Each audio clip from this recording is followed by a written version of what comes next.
Hi friends, online preparation with Aarti में आपका बहुत बहुत स्वागत है। एंड फ्रेंड्स, इस वक्त हम आपके लिए लेके आ रहे हैं क्योंकि कल आपके एग्जाम्स हैं, उसके लिए कि आप क्या पढ़ लें और आपका पेपर बहुत अच्छे से जाए। इस कड़ी में आज हम लेते हैं 506 कोड का और ब्लॉक जो है 4 ले लेते हैं, बालिका एवं बाल अधिकार। वेरी इंपॉर्टेंट ये आपका ब्लॉक है, तो चलिए इसमें देख लेते हैं कि क्या क्या आपको पढ़ना है।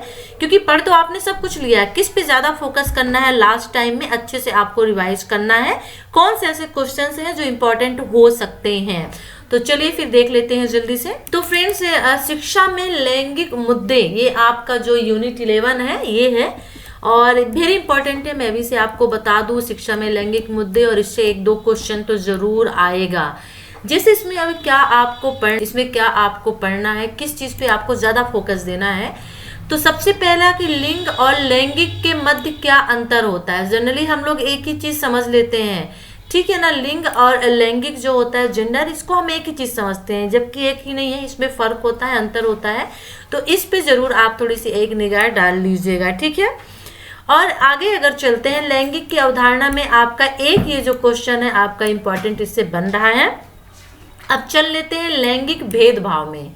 लैंगिक भेदभाव में जो मेन इंपॉर्टेंट एक आपका क्वेश्चन बनता है वो बनता है कि लैंगिक भेदभाव का कारण क्या कारण है जिस वजह से लैंगिक भेदभाव किए जाते हैं। ये आपका इंपॉर्टेंट क्वेश्चन बनता है लैंगिक भेदभाव से।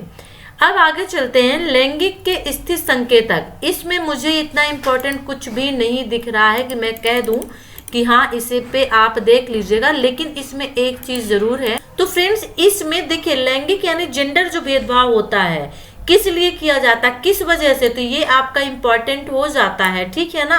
और एक बात है, इसमें एक शिक्षा जरूर देख लीजिएगा। शिक्षा जो है, लैंगिक शिक्षा, ये वेरी इंपॉर्टेंट है आपका।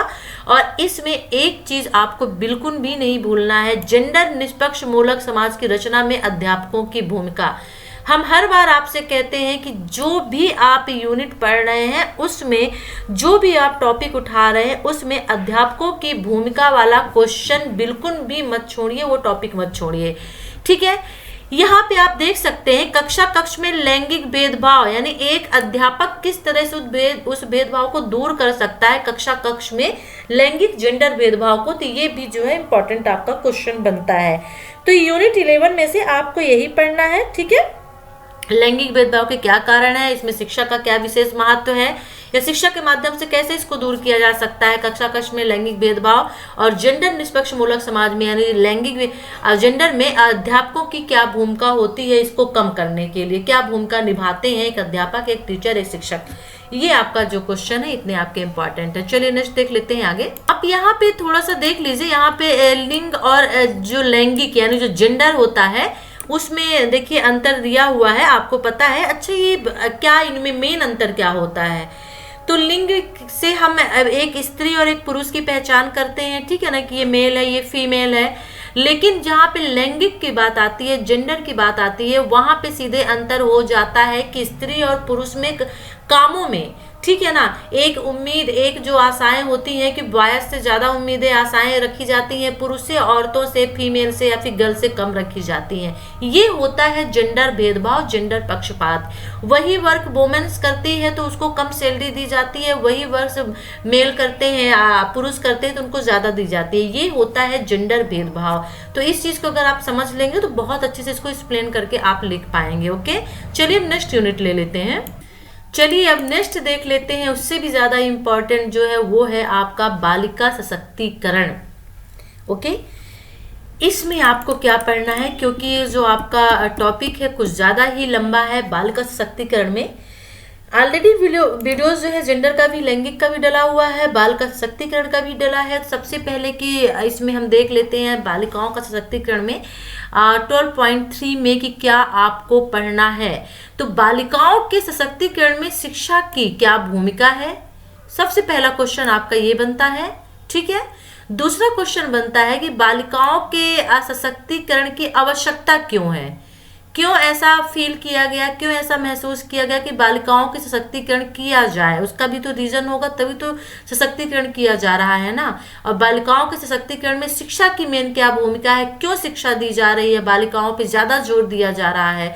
तो जो इसमें से आपका 2 क्वेश्चन ये हैं, ये दोनों क्वेश्चन आपके इंपॉर्टेंट बनते हैं। ओके, चलिए अब देख लेते हैं यहाँ पे जीवन कौशलों के विकास में देख लेते हैं। तो जीवन कौशलों के विकास में आप एक ये क्वेश्चन ले सकते हैं कि ग्रामीण बालिकाओं के लिए कार्यक्रम, क्योंकि आप बालिका सशक्तिकरण पढ़ रहे हैं, तो इसमें जो ग्रामीण बालिकाएं हैं उनके लिए सरकार ने कौन कौन से कार्यक्रम चालू किए हैं। ये वीडियो ऑलरेडी डला हुआ है, आपको याद आ रहा होगा। बालिका सशक्तिकरण के 3 वीडियो मैंने 3 पार्ट में बनाए थे, इसीलिए बहुत सारी योजनाएं हैं। एमएस जो व्याख्या आपका है वो बालिका सशक्तिकरण के लिए है, और जो आपका कस्तूरबा गांधी जो बालिका विद्यालय खोला गया है वो भी बालिका सशक्तिकरण के लिए ही है। तो बहुत सारी ऐसी नीतियां हैं, बहुत सारी ऐसे कार्यक्रम हैं चलाए गए हैं बालिकाओं के लिए। तो ये जो क्वेश्चन इसमें है आपका, ये वेरी इंपॉर्टेंट बन जाता है। और संविधान की कुछ नीतियां, आदेश जो होते हैं, सरकार की कुछ नीतियां जो होती हैं वो कौन कौन सी होती हैं, ये थोड़ा सा इस पे आप एक नजर डाल दीजिएगा। तो जीवन कौशलों के विकास में ग्रामीण लड़की बालिकाओं के लिए कौन कौन से कार्यक्रम चलाए गए हैं, ठीक है ना, ये आपके लिए इंपॉर्टेंट बनता है। अब यहाँ पे भी एक क्वेश्चन ले लेते हैं कि महिलाओं और लड़कियों के सशक्तिकरण में एजेंसियों की क्या भूमिका है। ये भी क्वेश्चन जो है, इसका आंसर अवेलेबल है, वीडियो मैंने बनाया है कि महिलाओं और लड़कियों के सशक्तिकरण में एजेंसियां जो हैं, कौन कौन सी एजेंसियां हैं, ठीक है ना, उनकी क्या इसमें भूमिका है, ये भी क्वेश्चन आपका इंपॉर्टेंट इसमें बनता है सशक्तिकरण में। तो चलिए अब इसमें आगे देख लेते हैं, ठीक है ना, क्योंकि इसमें अब आपका ले लेते हैं सारांश में, जैसे है कि सरकार की क्या भूमिका है महिलाओं के सशक्तिकरण में।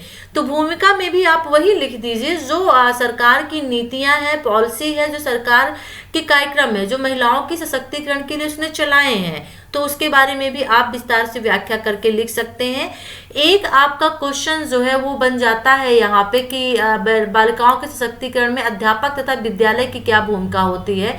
मेन इंपॉर्टेंट ये क्वेश्चन आपका है, बहुत बड़ी भूमिका होती है, क्योंकि बच्चे जो होते हैं अपने 1 डे का हाफ डे जो होता है वो स्कूल में गुजारते हैं, तो वहाँ पे अध्यापक और विद्यालय की भी बहुत बड़ी भूमिका होती है बालिकाओं के सशक्तिकरण में। और एनजीओ, ऐसे कौन सी संस्थाएं हैं जो बालिकाओं के सशक्तिकरण में योगदान दे रहे हैं, तो थोड़ा सा इन पे नजर डाल लीजिएगा। लेकिन मेन इंपॉर्टेंट की बात करें तो बालिकाओं के सशक्तिकरण में अध्यापक तथा विद्यालय की क्या भूमिका है, ये आपको 100% ही देखना है। और इसमें देखना है कि महिलाओं और लड़कियों के सशक्तिकरण में एजेंसियों की क्या भूमिका है, जो जस्ट अभी मैं नीचे बात कर रही थी, एनजीओ, उनकी क्या भूमिका है, ठीक है। ग्रामीण बालिकाओं के लिए कौन कौन से कार्यक्रम चलाए गए हैं, ये आपके लिए इंपॉर्टेंट बन जाता है। और बालिकाओं के सशक्तिकरण में शिक्षा की क्या भूमिका है, ये आपके लिए इंपॉर्टेंट बन जाता है, और क्यों इसकी आवश्यकता पड़ी।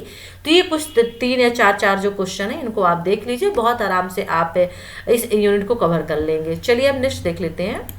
तो फ्रेंड्स चलिए अब देख लेते हैं आपकी यूनिट 13 ले लेते हैं, बाल अधिकार एवं हकदारी।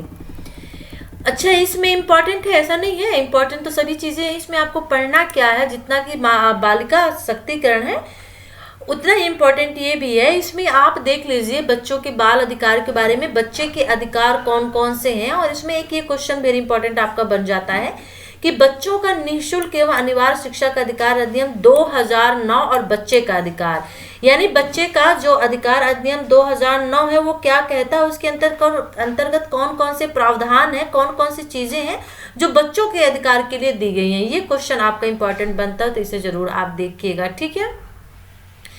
अब यहाँ पे थोड़ा सा देख लेते हैं कि बच्चों के अधिकार की सुरक्षा में अध्यापक की क्या भूमिका हो सकती है, ये भी क्वेश्चन आपके लिए इम्पोर्टेंट बन जाता है। तो इसमें मैं सिर्फ यहाँ पे 2 क्वेश्चन ले रही हूँ।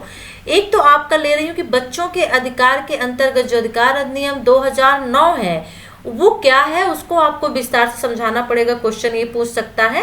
और दूसरा क्वेश्चन आ सकता है कि बच्चों के अधिकारों की सुरक्षा के अंतर्गत जो है आपके अध्यापक की क्या भूमिका हो सकती है, तो इसके बारे में आपको लिखना होगा। या बच्चों के अधिकारों की सुरक्षा के जो आयोग व वैधानिक प्रावधान किए गए हैं कौन कौन से हैं, उसके बारे में आपको यहाँ पे जो क्वेश्चन होगा वहां पे डिस्कस करना होगा। अधिकार पर यूएन की पहल जरूर हो सकती है, क्योंकि सबसे पहले जो है बच्चों के अधिकार के बारे में यूएन ने ही सोचा था। तो ये जो है इंपॉर्टेंट क्वेश्चंस आपका इसमें से बन सकता है, तो इसके बारे में जरूर थोड़ा पढ़ लीजिएगा। यूएन के बारे में, बच्चों के अधिकार में क्या उसने पहल की थी, कब प्रस्ताव रखा था, किन किन देशों ने कब माना, भारत में कब इसकी शुरुआत की, इंपॉर्टेंट ये रखता है। चलिए अब आगे नेक्स्ट देख लेते हैं। अच्छा, इसमें एक चीज जरूर है कि बच्चों के अधिकारों का हनन कैसे होता है। हनन का मतलब कि जो अधिकार मिले हैं कैसे उसको माना नहीं जाता है। तो यहाँ पे आप वही लिखेंगे, बहुत सारे ऐसे वर्क हैं, काम हैं, जैसे कल कारखानों में, फैक्ट्रियों में, सब जगह बच्चों से काम कराए जाते हैं, ये सब चीजें, तो उनके अधिकारों का हनन ही तो हुआ। स्कूल बच्चों को नहीं भेजा जाता है, तो जो उनके अधिकार दिए हैं उनको जस्ट अपोजिट में लिख के आप उनके हनन के बारे में बता सकते हैं। ये इंपॉर्टेंट क्वेश्चन आपका बन सकता है, ठीक है, कि उनका हनन जो होता है किस तरह से उनको उनके अधिकार से वंचित किया जाता है। यहाँ पे आप देखिए, जो मैं आपको बात कर रही थी यूएन की, देखिए यहाँ पे आ गया है कि यूएन ने बच्चों के अधिकारों पर बल देने की आवश्यकता को महसूस किया, और 1989 में यूएन ने जो है आपका है, इसने एक convention on right of child का आयोजन किया, और हस्ताक्षर करने वाले देशों के बच्चों के अधिकांश जिनकी जिक्र उनके देशों के सीआरसी में किया गया है। यहाँ पे भारत के बारे में एक जो भारत में भी एक बच्चों के अधिकार को लेकर जो निःशुल्क और अनिवार्य शिक्षा अधिनियम 2009 बनाया गया, तो इसको आपको अच्छे से प्रिपेयर कर लेना, पढ़ लेना है, क्योंकि इससे मल्टीपल चॉइस के जो क्वेश्चन है वो भी पूछे जाएंगे। तो फ्रेंड्स, ये थे आज का आपका 506 कोड का ब्लॉक 4 था ये, और इस तरह से आपका ये पूरा हो चुका है। और आपके एग्जाम के लिए आपके लिए बेस्ट ऑफ लक कहना चाहूंगी। आराम से एग्जाम दीजिए, डरिए नहीं, घबराइए नहीं। घबराहट में आपने जो भी चीजें पढ़ी हैं वो भी आप भूल सकते हैं। ओके, तो आराम से एग्जाम दीजिए, बेस्ट ऑफ लक। और वीडियो कैसा लगा जरूर बताइएगा। कल हम जो है आपके लिए अपलोड कर देंगे 507 के भी, आज नहीं कर रहे क्योंकि आप आज अपना पूरा जो ध्यान है 506 पे लगाइए, ठीक है। कल मैं अपलोड कर दूंगी 507 का, तो आप उसको देख लीजिएगा। चलिए फिर नेक्स्ट वीडियो में इंफॉर्मेशन के साथ फिर आपसे मिलते हैं, तब तक के लिए टेक केयर, बाय।